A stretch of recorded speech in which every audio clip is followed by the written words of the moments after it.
Welcome to Learn English with Alexica. Hello, everyone. Welcome back to Learn English with Alexica. I am your host, Alexica, and I'm so excited to have you here with us today. Hi everyone, I'm Arthur. It is great to be back on the channel. Today, we are talking about a topic that is very close to my heart. That is right, Arthur. Today we are tackling the biggest obstacle for English learners around the world, the fear of speaking. Yes, the fear of speaking. I cannot tell you how many times I have experienced this myself. You study grammar for years, you memorize thousands of vocabulary words, but when it is time to open your mouth, nothing comes out. It is incredibly common. I have had so many students tell me the exact same thing. They say, Alexica, I can read a whole book in English, I can watch movies with English subtitles and understand everything. But if a foreigner stops me on the street to ask for directions, I completely freeze. That is exactly what happens to me. My heart starts beating fast, my palms get sweaty, and my brain just shuts down. It is like a panic attack. So let's unpack this. Why does this happen? Why are we so terrified of speaking a language that we have spent hundreds of hours studying? For me, I think it comes down to perfectionism. In school, we are taught that there is only one right answer. If you make a grammar mistake on a test, you lose points. Exactly. The traditional education system penalizes mistakes. So, our brains are wired to believe that making a mistake when speaking is a terrible thing. We think people will judge us or think we are stupid. That is my biggest fear. I am so worried about using the wrong verb tense or mispronouncing a word that I choose to stay silent instead. It is safer to say nothing than to say something wrong. But that is the tragedy of language learning, Arthur. Language is meant for communication, for connecting with other human beings. If you stay silent, you defeat the whole purpose of learning the language. I know. I know. It is just so hard to break that mental barrier. When I look at native speakers, they speak so effortlessly, so fast. It feels impossible to reach that level. But here is a secret. Native speakers make mistakes all the time. We use the wrong grammar. We stumble over our words. We forget what we are saying. The difference is we don't care. We just correct ourselves and keep going. That is true. Even in my native language, I make mistakes. But somehow, I am much more forgiving of myself in my native language. Exactly. So, the first step to overcoming the fear of speaking is to change your mindset. You have to give yourself permission to be imperfect. You have to accept that making mistakes is not just okay, it is a necessary part of the process. Okay, so let's talk about that specific moment when someone speaks to you, and your mind just goes completely blank. What is happening there? The blank mind phenomenon is usually caused by two things: anxiety and the habit of translating in your head. Ah, translating in your head. I am definitely guilty of that. Most learners are. When someone asks you a question in English, your brain first translates the question into your native language. Then you think of the answer in your native language. Then you try to translate that answer back into English. Finally, you speak. Yes, that is exactly what I do. And by the time I have translated my answer, the other person is already looking at me like I'm crazy because it took me 10 seconds to respond. Precisely. That four-step process takes way too much mental energy and time. It creates a lag, a delay in the conversation. And when you realize there is a delay, your anxiety spikes, which makes your brain freeze even more. It is a vicious cycle. So how do we stop translating in our heads? How do we start thinking in English? It takes practice, but it is entirely possible. The key is to start small. Don't try to think about complex philosophical concepts in English right away. Start with your daily routines. What do you mean? Like thinking about making coffee? Exactly. When you wake up, think to yourself in English, I'm getting out of bed. I am walking to the kitchen. I am making coffee. Label the objects around you in English. So, just narrating my life like a documentary? Yes, inner monologue is a powerful tool. It forces your brain to retrieve English words directly without going through your native language first. Over time, these direct connections become stronger and faster. That makes sense. I guess I could also try talking to myself out loud when I'm alone in the apartment or in the shower. Shower conversations are the best. You can practice having an entire argument in English while washing your hair. Nobody is there to judge you, so there is zero anxiety. I like that. It removes the pressure of having a real person waiting for your response. Exactly. Another trick to stop translating is to consume massive amounts of comprehensible English content. Reading easy books, watching YouTube videos without subtitles. When you immerse yourself, your brain naturally starts to absorb the patterns of the language. Yeah. When I watch English movies with subtitles in my native language, my brain just reads the translation. I don't really process the English words. That is why I always recommend watching with English subtitles or no subtitles at all if you are advanced enough. You have to force your brain to deal directly with the English language. Let's move on to another huge source of anxiety: pronunciation and accents. I feel like many learners, including me, are obsessed with having a perfect American or British accent. Oh, this is a big one. The accent obsession. I see it everywhere on social media. How to sound like a native speaker in 30 days. Yes. And when I listen to my own voice recorded, I cringe. My accent is so thick. It immediately tells everyone that I am not a native speaker, and I feel embarrassed about it. Arthur, we need to separate two concepts here: pronunciation and accent. They are not the same thing. Really? What is the difference? Pronunciation is about speaking clearly so that you are understood. It means putting the stress on the correct syllable, pronouncing the vowel sounds correctly, and making sure the ending sounds of words are clear. If your pronunciation is bad, communication breaks down. People cannot understand you. Okay, and what about accent? An accent is the unique rhythm, melody, and subtle sound variations that come from your background, your region, and your native language. Having a foreign accent simply means you speak more than one language. It is a badge of honor. A badge of honor. I never thought about it that way. It is. Think about celebrities like Arnold Schwarzenegger, Penelope Cruz, or Sofia Vergara. They have very strong, distinct accents. Does it stop them from being successful actors in Hollywood? No, it doesn't. Actually, it makes them more memorable and unique. Exactly. You do not need to lose your accent to speak excellent English. You only need to work on your clarity and pronunciation. Focus on being easily understood, not on sounding like a news anchor from New York. That takes a lot of pressure off. But sometimes, native speakers do have trouble understanding me because of certain sounds I cannot make properly. And that is where targeted pronunciation practice comes in. Identify the specific sounds that are difficult for speakers of your native language. Is it the TH sound? The OR and L sounds?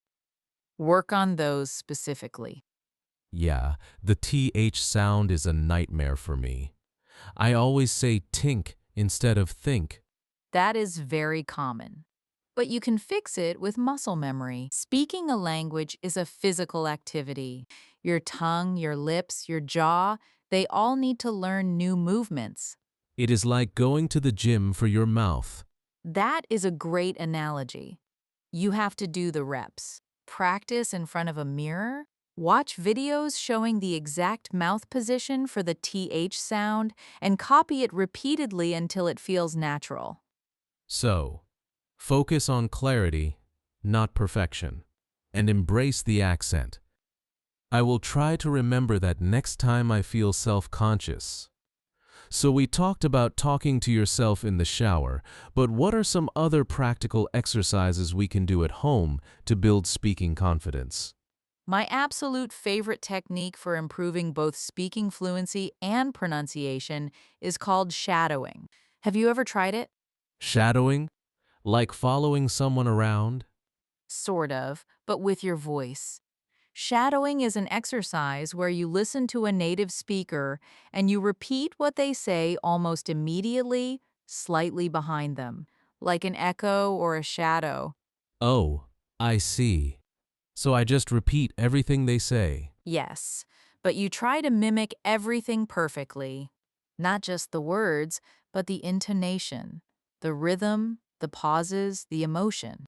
You try to become that person. That sounds challenging.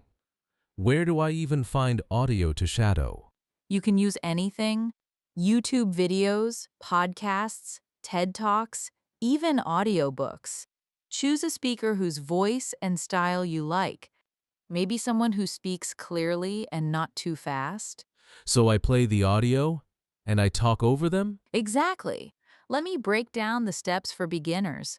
First, listen to a short audio clip, maybe 30 seconds long, a few times just to understand the meaning. Okay. Step 1 is listening for comprehension.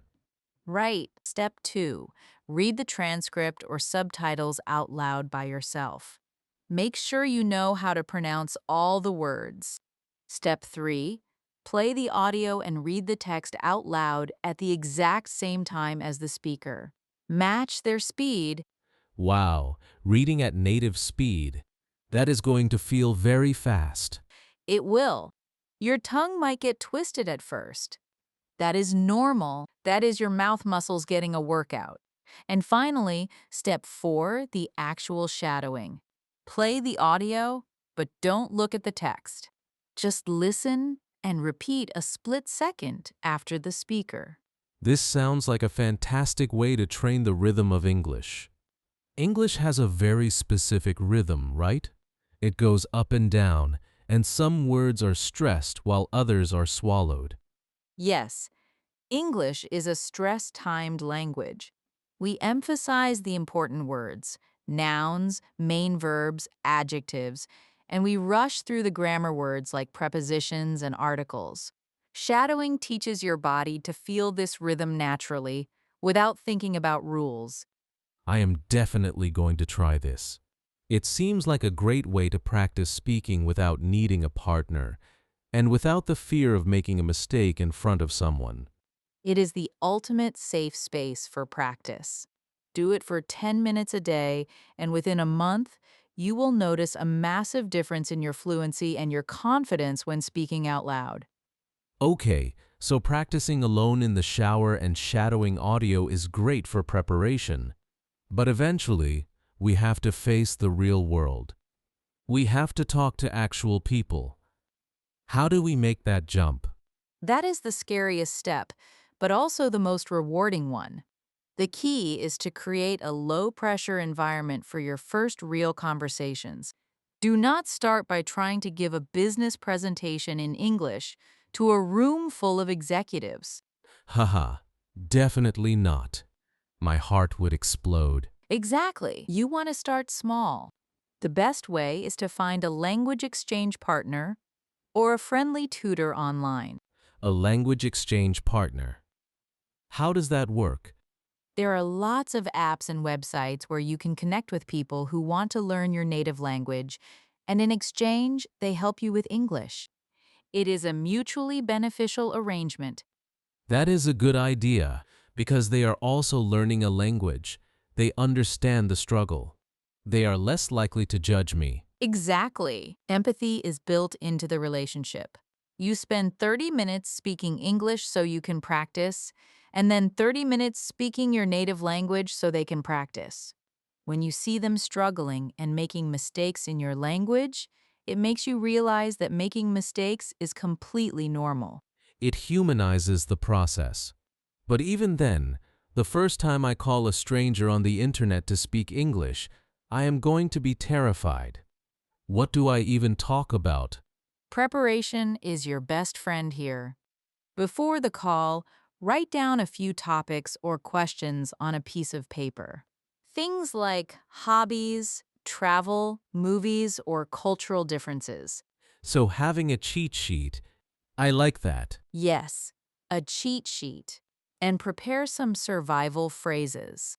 These are phrases that save you when you get stuck. For example, could you repeat that, please? Or how do you say, In English, or sorry, my mind just went blank. Let me start over.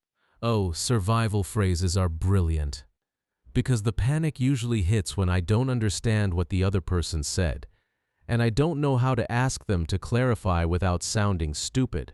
saying, I don't understand, or could you speak slower, doesn't make you look stupid.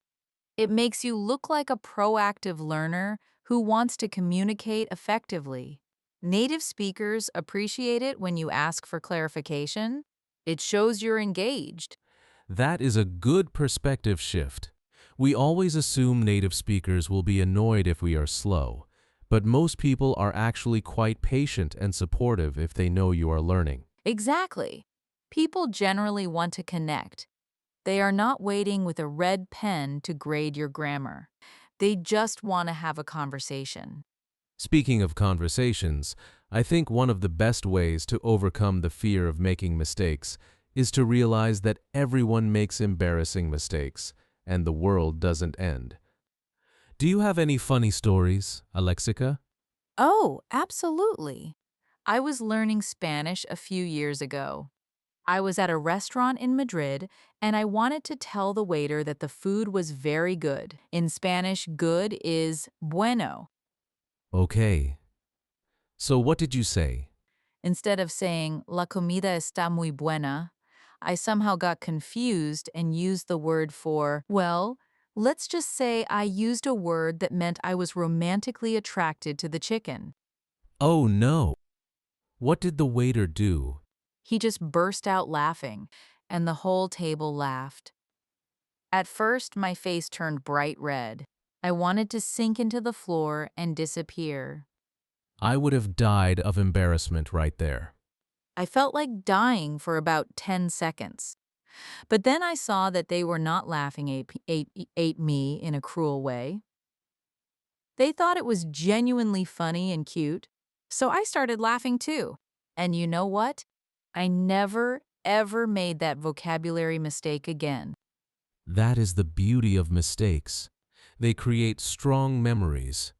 If you learn a word perfectly from a textbook, you might forget it tomorrow.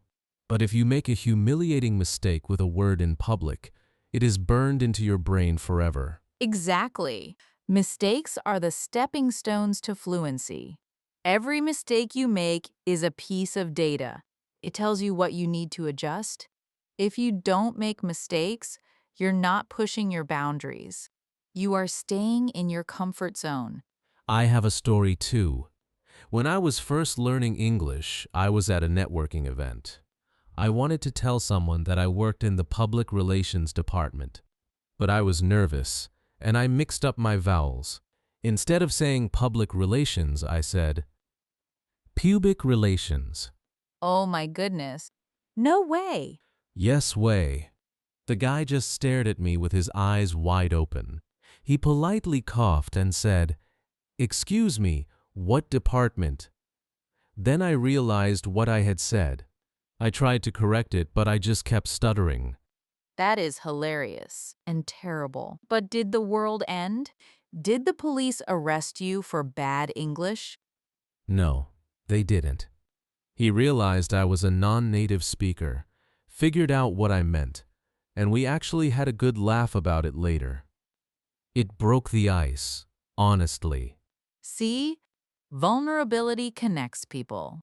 When you make a mistake and you laugh at yourself, it shows confidence. It shows that you don't take yourself too seriously.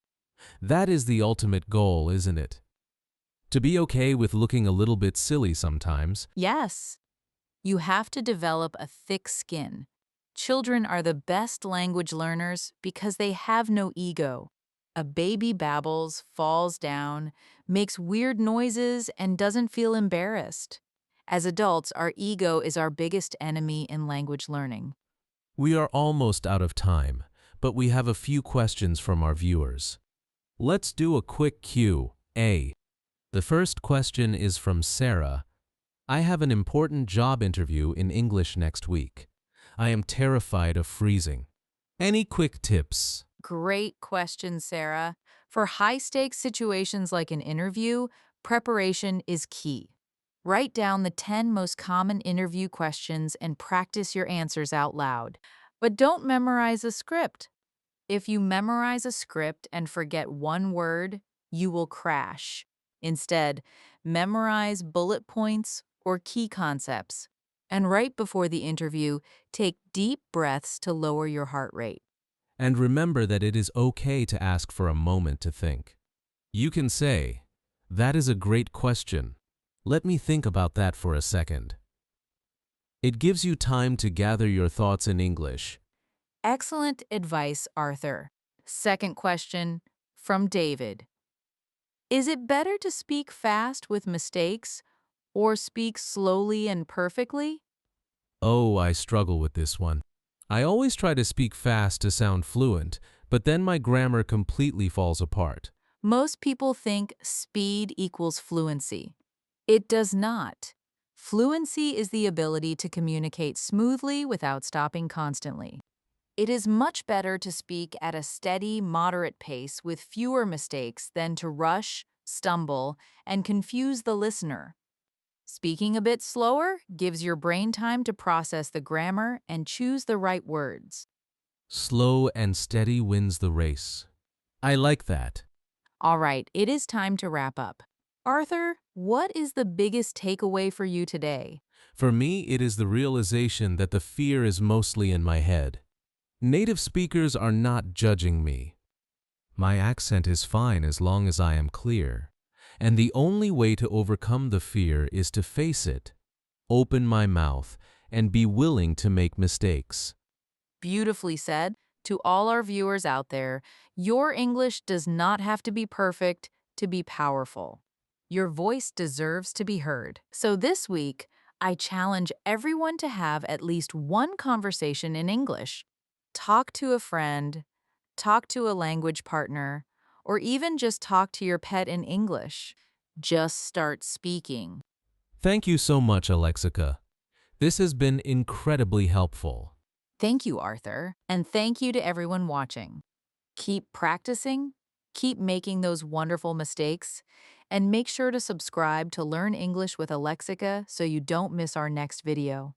Bye, everyone.